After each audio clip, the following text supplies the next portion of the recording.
Happy Tuesday, everyone, and welcome back to another episode of Tech Week 21. My name is Heather White, and we are joined today with Nikki Laverne and Jessica Edwards from Southside Elementary School. And we're going to talk about being fearless with Flipgrid. Y'all want to give us a little information on what Flipgrid is and why we're going to be fearless? Okay, so Flipgrid is a digital tool that we use. Let me flip over to some of the slides because I have a what is it slide. It's a free video discussion board, and it allows teachers to post topics, which are videos with some text if you choose to do text. And then you can share it with students who can be prompted to respond to it. We use this all the time in our virtual school, and it is awesome. And you can use it not just with students, but you can use it with teachers. You can use it with families. There's a lot that you can use it with. So we're excited to show you all this stuff today.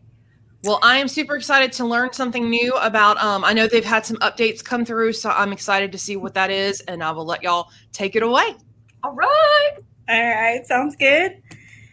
All right, so like Heather said, I'm Jessica Edwards, and I will be teaching fourth grade next year at Southside Elementary. And Nikki is helping me out, who just got to be administrative assistant. Whoop, whoop. Good job. Yeah, I'm super excited. So this will be my last summer here in the tech department. I will be moving to the LPLTC virtual school next year, starting in August. So I am super excited to be back with kids and families. Tears. But we are happy for you. Super Thanks. excited. That's awesome. And I'll be using Flipgrid. So I mean, yeah, just join in whenever you can think of something that maybe I'm missing. So like I said, Flipgrid is a digital tool that we use a lot at our school. Third, fourth, and fifth grade uses it a lot. And so I wanted to kind of do, it's a little bit of a beginning presentation. So if you've never used Flipgrid, it's how to log in, how to get started, what it might look like in your classroom, even if you teach a lower grade. Of course, you can use this with elementary, junior high, and high school. It's an awesome thing that we use. And so if you already use it, I'm probably not going to be showing you anything that you don't already know, but I might be giving you some ideas that you can use in your classroom and what it might look like at your school. So I did take this from Slides Mania, although I think that I did it wrong. So it's not all clickable because I'm pretty sure I deleted the things that you clicked. So, but if you haven't checked out Slides Mania, you need to check it out because it's all free and you get all these awesome slides already made for you. Yep. And every slide comes with a video that says, if you want to edit this, watch this video, and it will walk you through how to do everything. So yeah. I didn't watch the video the first couple of times. Wish I did. I didn't, obviously, and probably deleted what I needed not to delete. So it's all good, though. It's okay.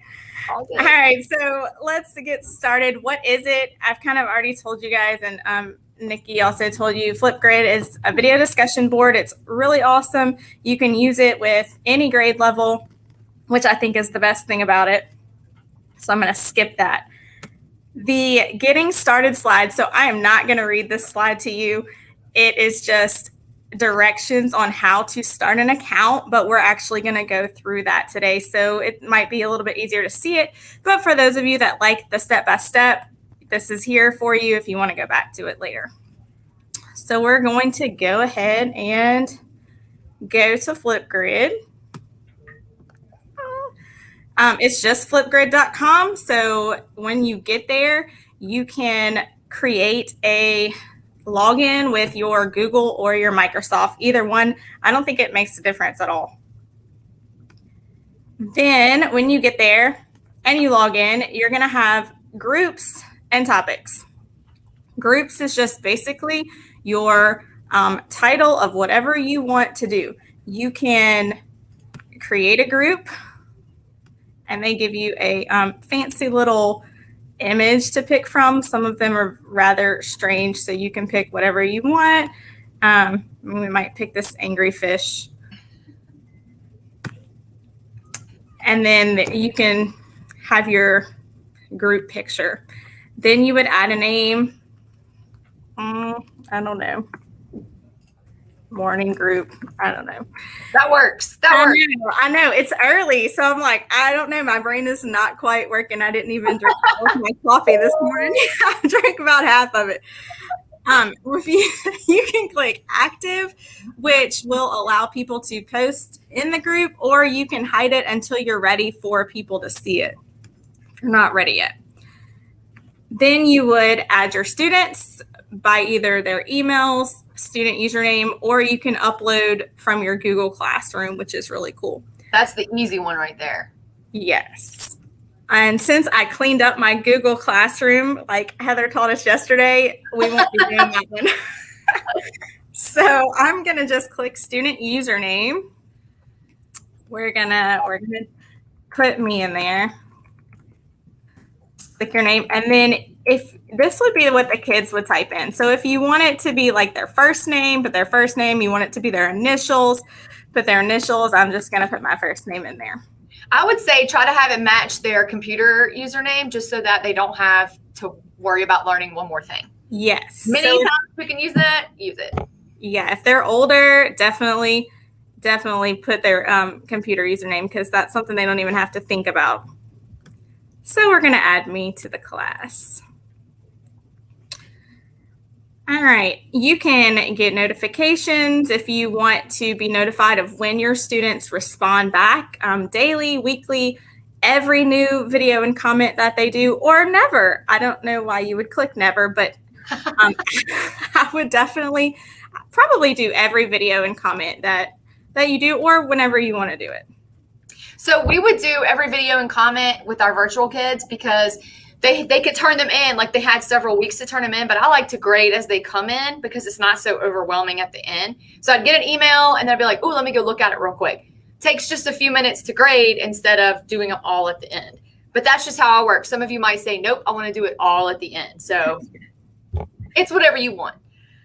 It is definitely personal preference. And then you would just go here and create your group. All right, now they give you a link, which is really cool because you can copy it to any of these platforms. So your Microsoft Teams, your Google Classroom, Twitter, anything that you want, it is ready and there for you. So if you have a list of kids that are doing Google Classroom, just copy and paste it into one of your assignments and it's already ready-made. So we're just going to copy the link and I'm just going to post it up in here to a web browser. And so this is what your students would see. They would see this with the title of your group, who made it, enter their username, or you can make a QR code for them. And then you click go. So I put in Jessica. I would click go, and here's my group. Now, this is where you would put what you wanted them to make a video on, which I didn't write anything. So it kind of pre-made one. So it says, hello, I am. And it tells you, like, it says in this video, how do you pronounce your name? What is something that we should know about you? That would be very helpful in a virtual setting where you don't get to hear the other kids talk to each other. There were so many names and I had to call them and be like, hi, how do you say your name? And that's an awkward conversation. So this is way better.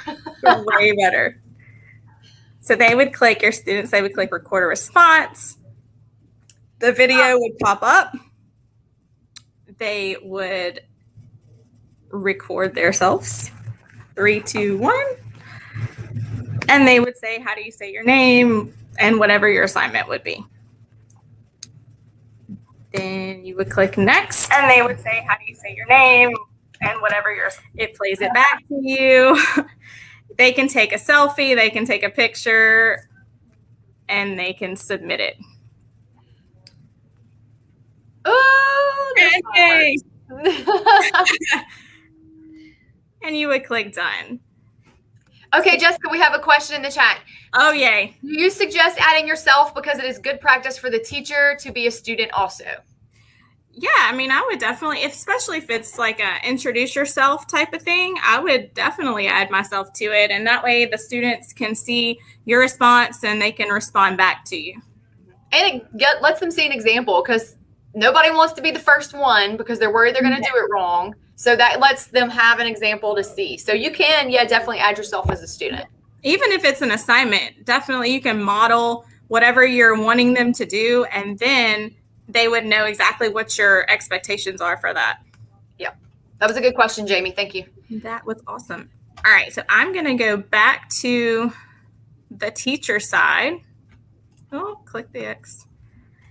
And now you should see, let's see. Nope. Oh, yep, there it is. So this is what the teacher would see. You would see whoever posted that video. So we just did like a little short example. So if I watch this back, it would be what you just saw. Right now it says hidden. That means nobody can comment on it. So if I click it and I click active, then anybody else that logs into this group will be able to comment on the video. And this, it would show you, say, how do you say your name? I know. And what? Wonderful video. So see right here, I can add a comment like, great job. And then I would send it.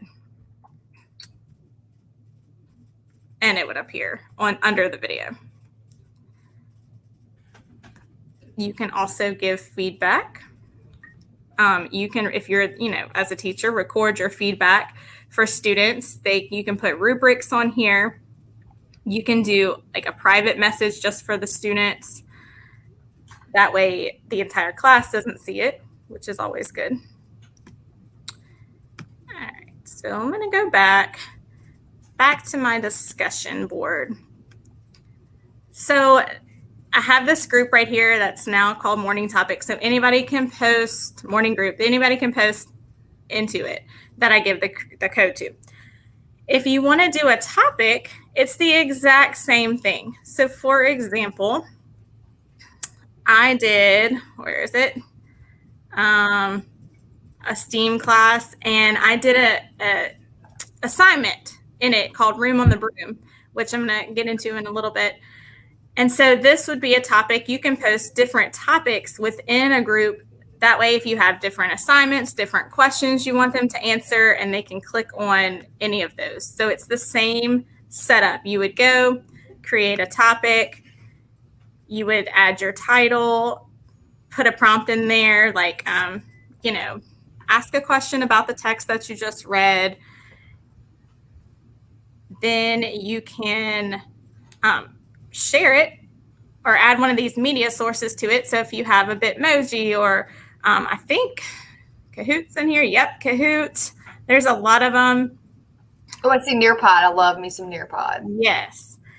You can add any of those media resources to this, which is really great because it kind of combines it all into one. You can add your students just like we did before. And the best part is you can limit how long you want them to talk. So it goes all the way up to 10 minutes. It doesn't go longer than 10 minutes. So I guess if you wanted them to do something very lengthy, you would have to create 2 topics. Don't do that to yourself. That's a long time. Yes. I usually limit it to at least 2 minutes and under. If it's something really short, if they're trying to explain something, maybe 3 minutes, but you do not want to watch like 10-minute videos. We did presentations where they had to hold up a poster and explain the different parts of a poem that they had to break down. And we were like, 2 minutes. That's all you have. And that kind of it gets rid of a lot of the and they can try as many times as they need to before they hit submit. So that makes them practice and keeping it a little more concise. So definitely give them a time limit, a shorter one. Very short. If you click on more options, this is super important. If you want to add a link to their stuff that they're doing, it can show when you want to schedule your topic, notifications, just wave too fast, just like the last time. Video responses. So this is the box that you really want to pay attention to right here, especially if you have elementary, maybe junior high kids. I don't know if high school kids do this too much, but it will allow them to use filters and stickers and other things while they're doing their video, which is often distracting from the assignment itself. So you can click none, which you can see mine is already on none, but it will allow them to do it on their videos.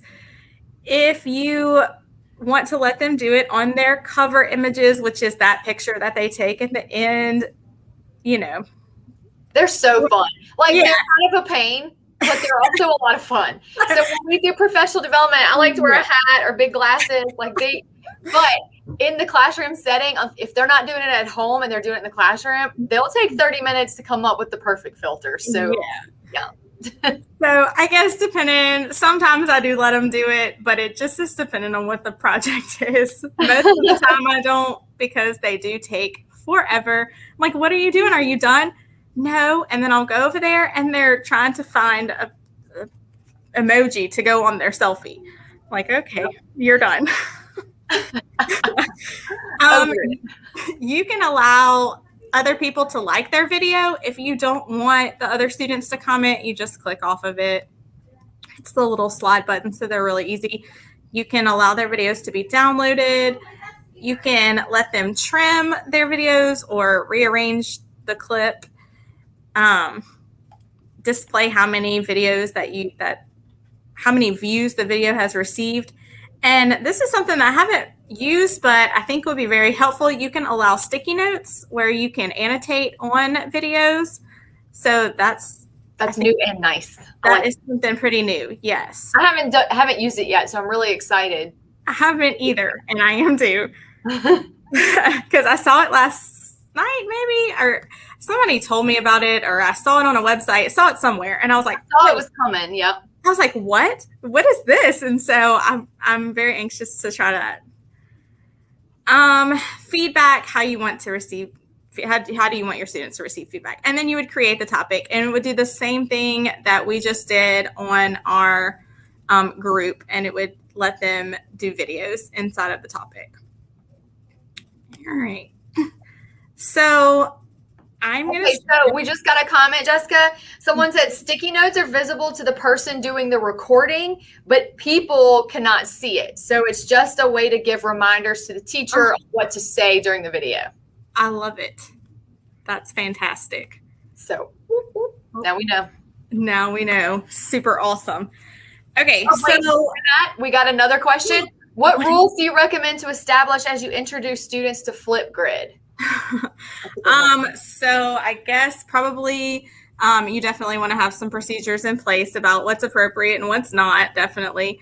The younger kids, I'm going to show you a little bit of some different age groups that I've done this with.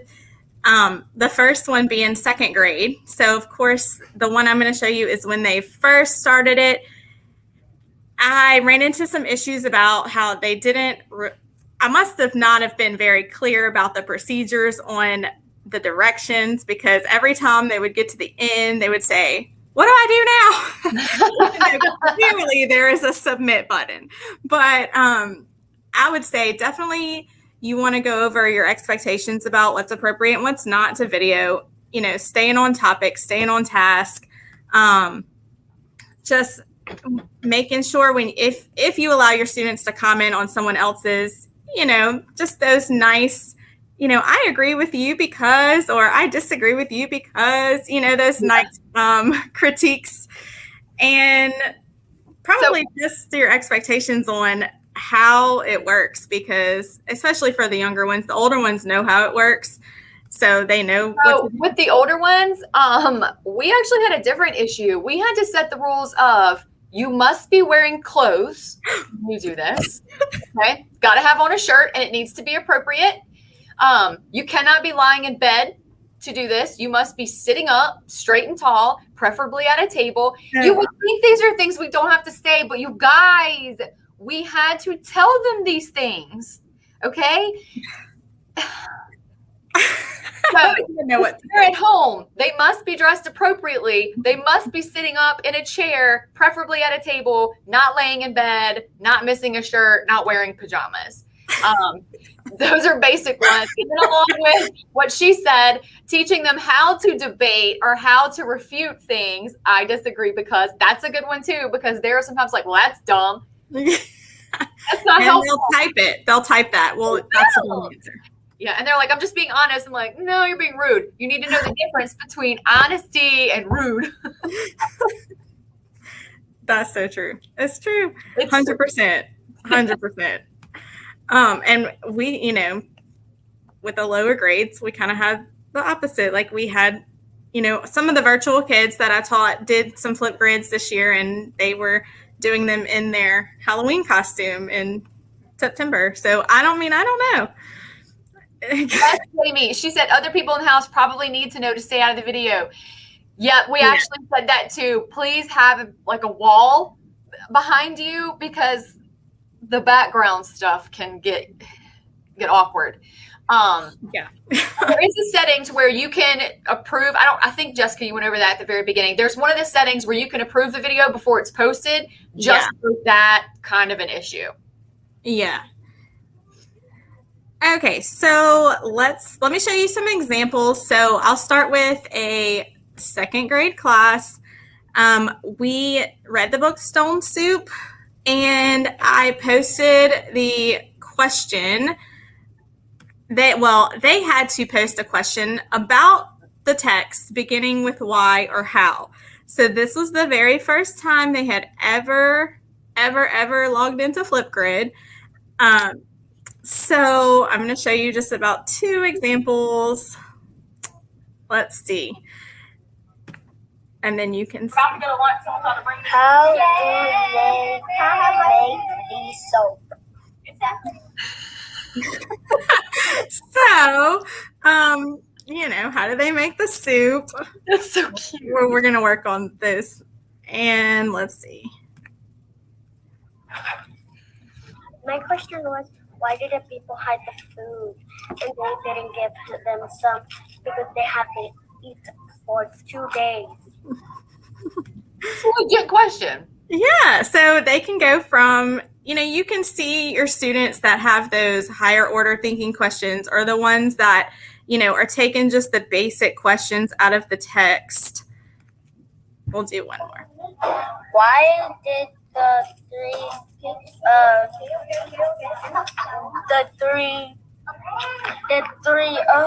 is it called? The 3 soldiers come to their house, each house. So you can see they're a little, you know, they get a little nervous too when they first start it. Oh, and that's going to be true with your older ones. If you're doing it in class, don't be surprised if they take a bathroom break right before and they're going to be gone for 20 minutes fixing their hair. Right. You do it. And you're like, okay, well, what could go wrong? What could be the problem with this? Well, I'll show you one. I don't want to just show you the good ones, right? I'll show you one, and she's super, super sweet and awesome. But she did not do anything that I asked on this video. She just kept talking about noticing and wondering things. We are going to be noticing and wondering about Stone Soup. Okay, so we're just going to give you a question, and how? No, you were going to give me a question. Start that. Our butter hand Okay. Okay, they're adorable. We're gonna be noticing and wondering. She's gonna tell me a question of noticing and wondering, and then okay, we're not gonna watch the whole thing, but the rest of it is about noticing and wondering, and we never get to a question. So you would definitely have to, you know, pull that student aside and reteach and, you know, re-show them how to do the video and where the prompt is and what exactly you want them to do. No. But they once you do it, like I said, that was their first time to do it. I wanted to show you like the first setup, but they do it and then they know how to do it from, you know, after a few times of practice, they know. So just an example, I did a 5th grade class and we read the book Room on the Broom, and then they had a challenge. They had to create something and they had some limitations on it. They had to show their design, explain how they designed it and how they could improve their broom. And this is something that some of the virtual kids did as well. So if you have kids at home or kids that are virtual, they can do Flipgrid from wherever they are. So let's see where. So you'll see a big difference between this is 5th grade. So they've been using Flipgrid for a few years. Hey everyone, this is our project. It is from Room on the Broom. Now you see we have the straws, which is like the broom and the tape, just to put the straws together, and the candy corn are people. And so this is how we put it. If we were to make it better, we wouldn't make the tape so messy. We wouldn't make the tape so messy because it really messed it up a lot. Okay, he's a great speaker. You should try it. Not a candy corn. He'll make a good teacher. Yeah, I'm really not sure why there's like a whale or little animal in there, but yeah, so you can see, and then these girls, we're not gonna watch the whole thing, but a little bit. I'm Genesis, and we're going to show you our Room on the Broom project. This is our Room on the Broom project. I'll tell you more. So what we first do to improve it is we would put more pieces of straws on the ends of it so it could hold, because when we made it, we put candy corn on it and it was kind of wobbly. It was like tilting over. So what we would do is make it wider. Yeah. Because now we had a boat structure, but we kind of wanted to make, like Jim said, wider, so maybe the candy corn stick more and have more density. All right, so we're gonna stop it there, but you can see the difference between, you know, kids that first started and then kids that have been doing it for a long time. And I love that you used a group presentation too, because that's definitely one way to ease their nerves when they have to present in front of a class, which I know is one of the standards that we have to do. But this still allows them to present. They're still doing it in front of a group, but it's not as nerve-wracking, and it's a time saver for you as well. Right. And the last one is actually something, it's not students. We did this. I kept it in here from 2019. Our entire staff created videos to encourage the students to do well on the LEAK test. And so it's just something else that you could do at your school. It doesn't always have to be students in the classroom doing Flipgrid. There's a lot of different things that you can do it. You can do book studies with it with your staff. You can do professional development. You can do just encouraging and inspirational messages. So I'll show you what that looks like. Just a few. So if you can see, like, I videoed everybody just because it was easier and we did it all in one day. But normally you would just send that link out, they would click it, and they would video themselves and send it back. But let's see, so. Hey guys, y'all are gonna totally rock the LEAK test. You worked really, really hard the whole year, and I know you're gonna do awesome. Yep, we're so proud of y'all. We can't wait to see how good y'all do. Yeah, I think y'all have been doing really good, and I think that means that y'all are gonna rock the test. You're awesome. Good luck. Good luck. That's so cute. I love it. Buena suerte. Buena suerte. Alumnos de tercer grado. Y cuarto y quinto. Okay, bye-bye. Bye. So, I mean, we get everybody in there. You can send it to people that your students have worked with. You can send it to anybody. It was really great. The students absolutely loved it. They were so surprised that even, you know, their pre-K teachers and their second grade teachers would take the time to make a message for them. So it really meant a lot.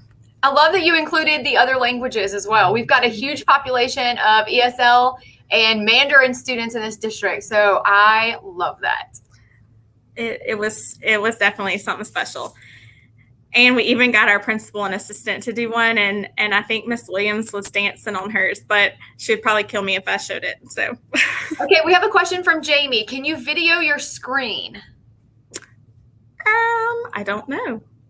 I've done it before, but I've used a cell phone. I've used the app because the app comes on cell phone, so I think it's just easy to do that. Okay, so Flipgrid does have a screen recording option. They actually rolled it out when everybody got sent home last year. So it's sort of a newish thing. Yeah, You can use it as a screen recorder like you would any sort of screen recording thing, but you do have a 10-minute limit. Oh, 10-minute limit. Okay, so there we go, Jamie. That was a great question because I did not know that answer. I did not either. Thanks, Heather. You're welcome. So this is the basics, but there's so much that you can do if you just dig around on it. So they have all these tabs at the top. Discovery, they do virtual field trips. They have discussions that you can be a part of, wonders of the day. They have all kinds of stuff. They partnered with all of these people to have discussions and topics and all kinds of stuff. There's so much. It would take the whole day if I were to go over all of it with you, but it's definitely something that you can explore on your own and see. And I'll show you some other things in just a minute on how that you can do that easily. Jessica, are you going to go over how to share those videos with the parents and other people? Oh, where is it? So help me out. Oh, no, look. So let's look at yours. Where it says look at mine. Yes. Well, let me click off of it. All right, get off of the video and click on the 3 dots next to it. And whatever your assignment. That is right. All right, so the 3 dots right there. Right there, you can do all of the different things she's probably about to show you, how to add to Mixtape, which is a cool way to do a study guide. But down there, you can download a video, you can edit captions, you can do all of those really, really cool things. Then next to that active button, they have that share arrow. If you click on that one, it will give you the link that you can share out via Remind, Google Classroom, or that little red one, you can get a QR code so parents can scan it on their phones if you have them posted up around the school. I got you. Yeah, thanks. I just, I just take for granted that I know this and then I don't say it because I'm like, oh, everybody knows that, but they don't. I do the same thing. And then whenever we did it, somebody was like, well, how do I get it? I'm like, oh yeah, that's important. Okay. I have actually not added to Mixtape. So can you tell me about that? So Mixtape is so fun. Just like when we were in high school, some of us were in high school. And I don't know, it was probably me. The tapes, and we wait until the perfect song, and then you run it, you hit record, and got it, and then you fast the perfect mixtape. It's the same concept. What you do is you take the best answers and you build a mixtape. So how you can use this is you can do a study guide. So let's say for me, I had English 3. I would give the same study guide to all of my classes. So in every class, one person would have number 1 on the study guide. One person would have number 2. So they would all have the different answers. And then I would look at all the answers to number 1, pick the best one and add it to the mixtape. Then I would send that out and there's a video study guide for the test that's coming up. That's really good for your unit test, your CSAs, and for your end of the year LEAP test too. It's just a fun, different way to have a study guide as opposed to a piece of paper that we're all used to and the kids zone out on and doodle on. This one would give them something to watch, something to listen to, and it's their friends. So that makes it more enticing for them to watch. Absolutely. That's awesome. I'm about to do that. It's fun. I haven't done that yet. See, like I said, there's so much that you can do. So much. It's pretty awesome. Oh, one of the libraries uses this for book reviews. The kids, when they read a book, they submit a book review to the Flipgrid, and then they download the QR code and put it inside that book. So when kids get home, they can scan it and see what other kids thought about that book. That is awesome. I actually have a website on how to do that. Here somewhere. Let me go back to my presentation. There we go. Okay. So what it looks like, we've talked about it a little bit. Students asking and answering questions. You can do exit tickets. Practicing speaking and listening skills. You can annotate that student work with the sticky notes, sending encouraging messages, doing a book study, sending announcements or newsletter. So if you want to do a grade level newsletter, or let's say you want to do an announcement for something. So there's so much. I've never thought of that. I love that idea. There's so much you can do. I mean, write it down. It's just a lot. It's just a lot. All right, so these are just a couple of websites that I found that have a lot of different ideas. One of the websites, I can't remember which one, but one of them has the same thing that Nikki was saying about doing the book review, creating the QR code where the kids can go and scan it and listen to each other. Well, I am going to click it because now I really want to just show you. So this one has 50 plus ways to use Flipgrid in your classroom, and it's got a ton of different resources. It shows you how to create a Flipgrid account, but I'm sure you already know that because this presentation was so great. And That was. oh, so fast. I love that textbook. I actually bought that book and read it a couple of years ago because I tried to do one professional development book a summer instead of my usual mysteries. And it was so good. It gave you the best ideas, and they gave you all kinds of free resources. So I love that site. Oh, that's awesome. That's actually one I haven't read, but I've been wanting to. I wrote all in it. I'll have to send it to you. Yeah, that'd be great. So anyway, this website has a lot of different ways that you can use it. And this might be the one. Another awesome website that has lots of different great ideas about Flipgrid. Oh, sorry, y'all. I'm like scrolling super fast. I know the coffee hasn't kicked in. It's just my hand. Okay. Yeah. So these are just all different ways that you can use Flipgrid just in different subject areas: social studies, science, math, STEM, all of it.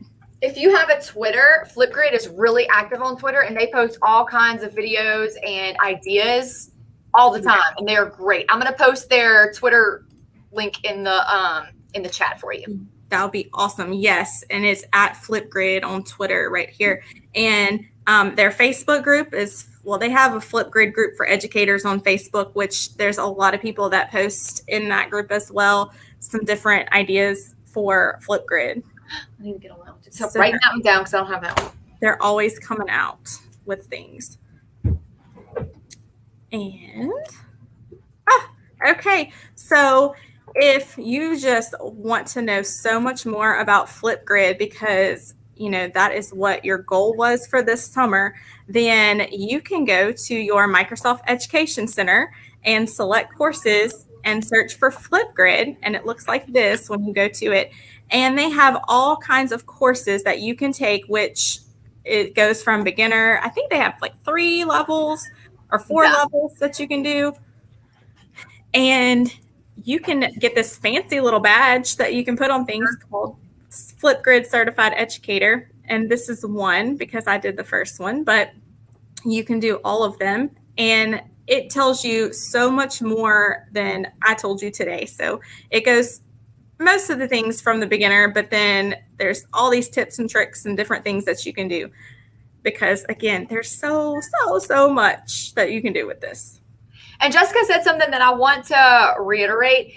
There's so much stuff out there that I think it's a really good idea to just pick one thing to focus on for the year, and then you can pull other stuff. So if you really liked Flipgrid, I would focus on Flipgrid. Get that certification, set up some stuff for the year, and just use that. You don't have to use all kinds of stuff to be a techie guru. That's not going to be helpful. But this one, I think, is one that you can use in all kinds of ways. So just use, pick one thing. And Flipgrid could be a really good one thing to focus on. And apparently we're at the end, so let me get my confetti going. If you have not gotten this extension, you just need to. It's so great. You'll just do it all the time. I mean, all the time. It's the best. It's like computer glitter. I sit in my office and just do it right for myself. It's so great. Computer glitter. Yeah. I mean, all those people that hate the glitter, look, you can do this and it doesn't get anywhere, but it's still just the best. Jessica, oh my goodness, so good. I'm so glad you did this for us today. Oh, thanks. I mean, like I said, there's a lot of teachers at our school, especially the lower grades, like 3rd, 4th, and 5th, they use it a lot. But I know, Kay, it's kind of hard sometimes to do things, but 1 and 2, definitely this would be something that they would like. And a lot of the teachers were just like, well, we don't know. We don't know how to do it. We're not sure what it would look like. I mean, so I just wanted to show that, the younger kids can do it. And there's so much that you can do with any grade level. Plus, it doesn't even have to be your students. It can be your staff. Like I said, you can really use this for anything. Yep. This was awesome. Okay, so we have the next one. Oh, that's me. So I'll be doing parent communication, parent guardian communication. That will start in about 20 minutes. And it just is talking about using Google Sites. So how you can use Google Sites, kind of turn them into a web page and make parent communication easier. So thank you guys for joining us for our very first one for the day. Thanks, y'all. We'll see you guys soon. Bye. Don't forget to fill out the survey and attendance. The link is right there at the. I got to get better at pointing when I'm on a camera here. At the bottom of the screen, bit.ly/TechWeek21, capital T. Again, give us some constructive criticism. Tell us what you like. Give us some other ideas. And also make sure you fill out that attendance for some great door prizes. And we will see you soon. Thanks so much. Bye.